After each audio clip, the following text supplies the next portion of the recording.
There's no city that's more synonymous with cocktails than New Orleans, but only one cocktail is the official cocktail of New Orleans, and that cocktail is the Sazerac. It's extremely easy to make, extremely delicious. Here's how. We're gonna start with 2 ounces of rye whiskey. Originally, it was actually made with cognac because that's a French ingredient, and as we know, French and New Orleans have a long intertwined history. But over time in the United States, it evolved into rye whiskey, which I think makes a better drink. It's sharper than cognac, which is very elegant, but also kind of subtle. So 2 ounces of rye whiskey and a few dashes of Peychaud's bitters. Peychaud's is just a different style of bitters, similar to Angostura, which is what you might be used to, but it's a little brighter and has like a quality of anise to it that lends itself really nicely to this drink. Again, it's a French inventor. France, New Orleans, best of friends. 1, 2, 3, I like to do 4 dashes. I also like to do 1 dash of Angostura bitters. This isn't officially how it's made, but I think it just gives it a little more depth. Like I said, the Peychauds are just very bright, and I think it's nice to ground a little bit with a little bit of Angostura. And now we need a sweetener. And we're just going to use regular simple syrup, 1-to-1 simple syrup, just a bar spoon or a teaspoon.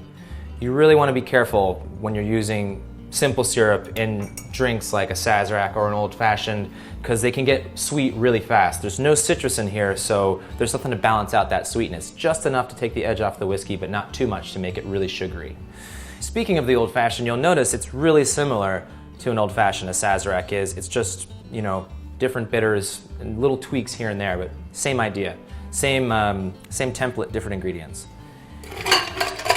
And we're gonna stir a Sazerac because again, it's all booze, there's no citrus in there, we don't have to force any of the ingredients together.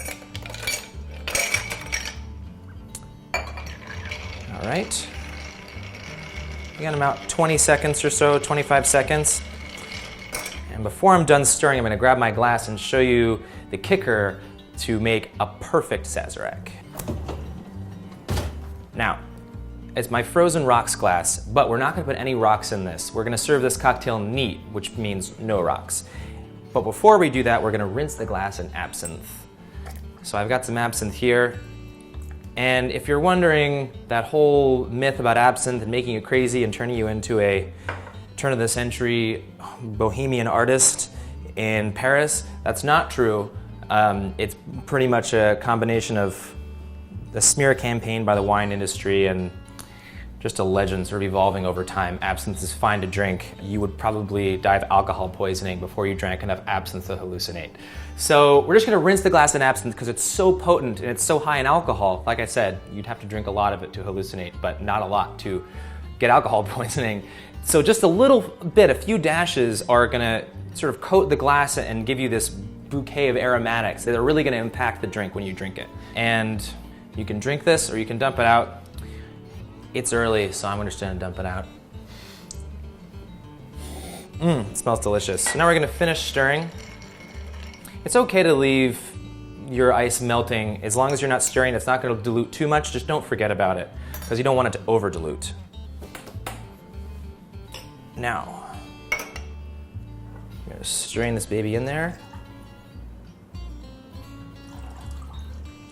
And I know this looks like a really short drink, but trust me, it packs a pretty serious punch. And for the garnish, we're just gonna do a lemon peel. Now we're just going to twist or peel off a little slice of lemon. I don't like those knives that have that really deep, thin peel because you get too much of the pith, which is bitter. And this way, with a larger swath of lemon, I can do this. If you hold the white part towards you and then the outside towards the glass and gently squeeze it, I don't know if you could see, but there are oils expressed through the pores of the lemon into the drink. And oh yeah, you really get it. Even with that absinthe in there, you can really smell the lemon. And I'm not gonna drop the peel in there. I'm just gonna sort of swirl it into the glass. In the old recipes, they called this express and discard. So I've expressed the lemon and now I will discard it. And there you have it. That is how you make a perfect Sazerac.